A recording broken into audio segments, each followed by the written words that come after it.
अस्सलाम वालेकुम, my name is doctor Khulood Imran. वो कौन सी ख़वातीन हैं जो कि कॉन्डम का इस्तेमाल नहीं कर सकती। आज मैं बात करूंगी फैमिली प्लानिंग मेथड्स पे, स्पेशली कॉन्डम पे। जो ख़वातीन हैं जो कि चाहती हैं कि उनके बच्चों में वक्फा हो, तो फिर लाजमी बात है वो कोई ना कोई मेथड यूज़ करती हैं।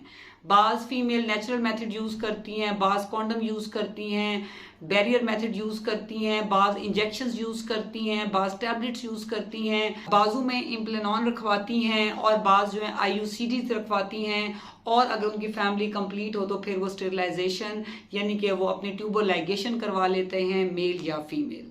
तो ये तरीकाकार है। लेकिन यहाँ पे मैं इन तमाम मेथड्स में से जो बैरियर मेथड है, जैसे कि जिसे हम कॉन्डम कहते हैं, आज मैं उस पर बात करूंगी।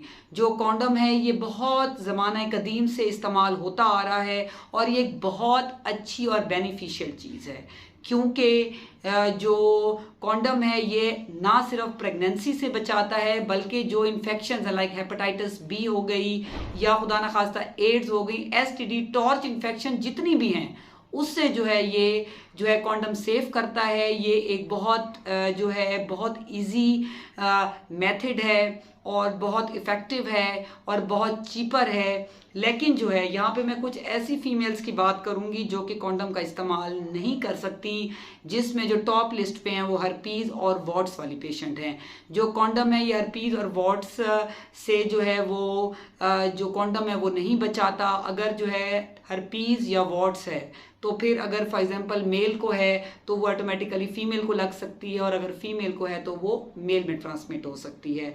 तो ऐसी फीमेल्स जिनको हर्पीज़ या वॉट्स का मसला है, उनको मैं कहूँगी कि वो कॉन्डम का यूज़ ना करें। या वो फीमेल जिनको क्रॉनिक लकोरिया है, जिनका विजाइनल डिस्चार्ज रहता ही रहता है, वो बिल्कुल भी इसको यूज़ ना करें, क्योंकि जो ये कॉन्डम है इसके अंदर एक जो है वो मटेरियल होता है जिसको हम लेटेक्स कहते हैं, जो कि काफ़ी एलर्जिक होता है विजाइना के लिए, बाज़ फीमेल्स के लिए जो कि एलर्जिक हैं इस ऑयली थिंग से। तो ऑटोमेटिकली उनको पहले लकोरिया है, ऊपर से उन्होंने कॉन्डम भी यूज़ कर लिया है, तो ऑटोमेटिकली फिर वो वर्स से वर्स होता जाता है। और अगर लॉन्ग टर्म लकोरिया हो तो बच्चियों के अंदर देखा गया है कि भांजपन जैसे मसाइल भी हो सकते हैं। तो अगर आपको लकोरिया है तो उन फीमेल्स को मैं ये कहती हूँ कि आप कॉन्डम यूज़ कर सकती हैं, लेकिन पहले अपना जो आपका डिस्चार्ज है, लकोरिया है, उसका प्रॉपर ट्रीटमेंट करवाएं, उसका आप टेस्ट करवाएं।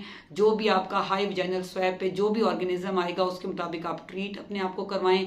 जब आप बिल्कुल ड्राई होंगी, आपको बिल्कुल कोई डिस्चार्ज नहीं होगा, तो आप कॉन्डम यूज़ कर सकती हैं। लेकिन वो फीमेल्स जो कि एलर्जिक हैं, उसके अंदर जो मटेरियल होता है ऑयली लेटेक्स सा, जो ऑयली थिंग यूज़ होती है, बाज़ फीमेल्स की बॉडी उससे एलर्जिक होती है, तो अगर वो यूज़ करेंगी, इवन कि अगर उनको लकोरिया ठीक भी हो गया है तो ऑटोमेटिकली क्योंकि वो एलर्जिक हैं तो फिर उनको लकोरिया स्टार्ट हो जाएगा। तो ऐसी बच्चियां भी इस्तेमाल नहीं कर सकती जिनको क्रॉनिक लकोरिया है, क्रॉनिक PID है, जिनको हर्पीस या वॉट्स के मसाइल हैं, उनको या उनके पार्टनर को, तो वो यूज़ नहीं कर सकती।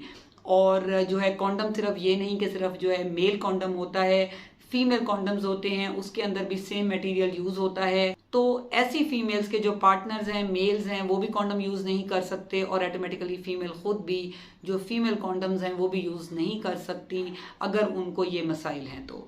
उसके अलावा जो कॉन्डम है ये बहुत बेनिफिशियल है। ऐसी बच्चियां जिनके 3-4 ऑपरेशन हो गए हैं और उनमें कोई भी मेथड जो है वो इफ़ेक्टिव नहीं होता फैमिली प्लानिंग का, जैसे कि मैंने स्टार्ट में बताया, इंजेक्शंस का, टैबलेट्स का, या जो है वो IUCDs का या इम्प्लानॉन का, तो ऐसी बच्चियों को हम कहते हैं कि आप कॉन्डम का ही यूज़ करें। और डेज़ में जो फर्टाइल विंडो है कोशिश करें कि उसको आप जो है वो अवेल ना करें, ताकि जो है वो आप प्रेगनेंसी से सेफ रहें, फीमेल की हेल्थ के लिए, ताकि जो है वो हेल्दी रहे।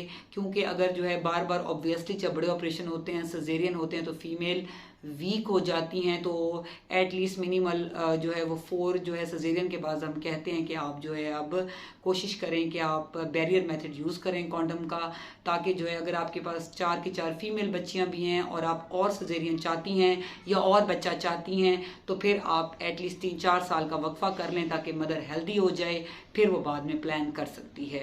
तो हमसे बहुत से कपल ये पूछते हैं, तो बहुत सी बच्चियों को ये मसाइल होते हैं, वो हमसे क्वेश्चन भी करती हैं। तो मैं उम्मीद करती करती हूँ कि मेरे सेशन से काफ़ी हद तक जो कपल्स हैं उनका ये कॉन्सेप्ट क्लियर हो गया होगा। अगर आपके जहन में कोई भी सवाल है तो आप कमेंट सेक्शन में लिख सकते हैं, आई विल रिप्लाई दैट।